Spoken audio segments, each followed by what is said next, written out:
Tomás ajustó los espejos del camión mientras la madrugada lo envolvía con ese silencio que solo existe entre los pueblos olvidados. Era un hombre de 47 años, duro por fuera, cansado por dentro. La radio crepitaba y la neblina apenas dejaba ver unos metros adelante. Fue entonces cuando distinguió una silueta junto al arcén y con una mochila desgastada. Frenó y preguntó con el ceño fruncido: «¿Vas lejos?» «Tan lejos como me lleve», respondió ella. Se llamaba Clara. Tenía unos 30 años, ojos de alerta y voz firme, aunque escondía algo más. Subió, el motor volvió a rugir.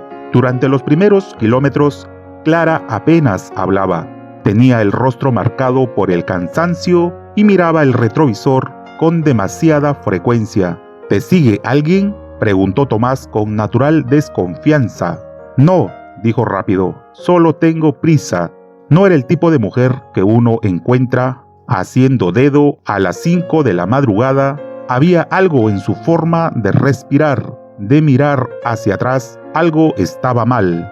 Pararon en un viejo parador. Mientras Tomás pedía 2 cafés, Clara entró al baño con la mochila al hombro. Tardó demasiado. Tomás empezó a inquietarse. Cuando volvió, llevaba el pelo recogido y otra ropa. Le costó reconocerla. «¿Te cambiaste?»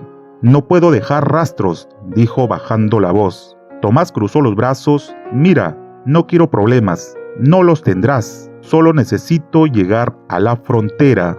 Ya en marcha, Tomás soltó: «¿Huyes de alguien?». Ella dudó, luego dijo: «De todos». Guardó silencio unos segundos y luego agregó: «Estuve casada con un tipo peligroso, violento, controlador. Me vigilaba todo, hasta las llamadas. Hoy escapé, no voy a volver». Tomás no dijo nada, pero algo en su expresión cambió. Sabía lo que era sentirse atrapado.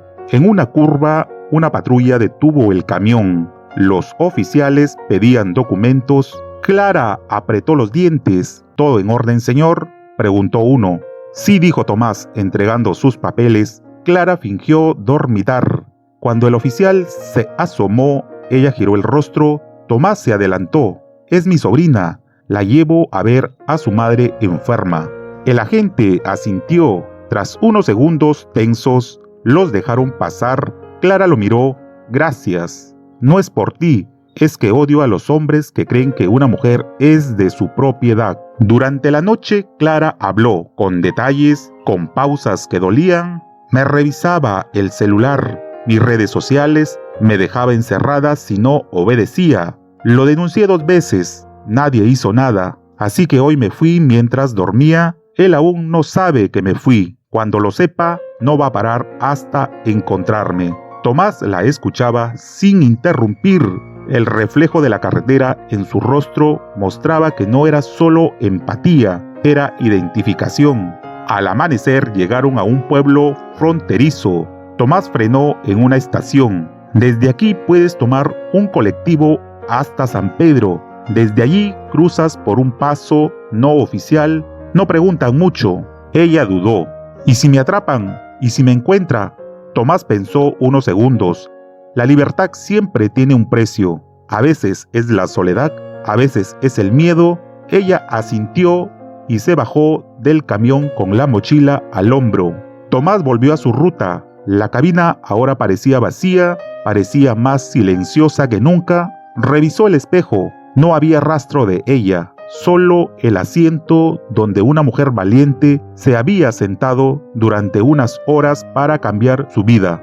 No sabía si volvería a verla. 2 semanas después, en una estación de carga, recibió un sobre sin remitente. «Tomás, crucé, estoy bien. Empecé a trabajar en un café, duermo sin miedo. Gracias por no preguntar demasiado. Gracias por no soltar el volante cuando todo temblaba. No sé si me salvaste la vida, pero sí me recordaste que aún tenía una. Clara». Tomás guardó la carta en la guantera, cerró fuerte y sonrió. Esta historia no habla de héroes ni mártires, habla de decisiones, de una mujer que sin permiso ni ayuda eligió romper el ciclo y de un hombre que sin saberlo dejó de mirar el mundo con indiferencia. Clara no necesitaba un salvador, necesitaba un espacio seguro para decidir su destino, y Tomás, sin proponérselo, se convirtió en ese puente. Porque la libertad no se mendiga, se construye paso a paso, con cada pequeño acto de valor.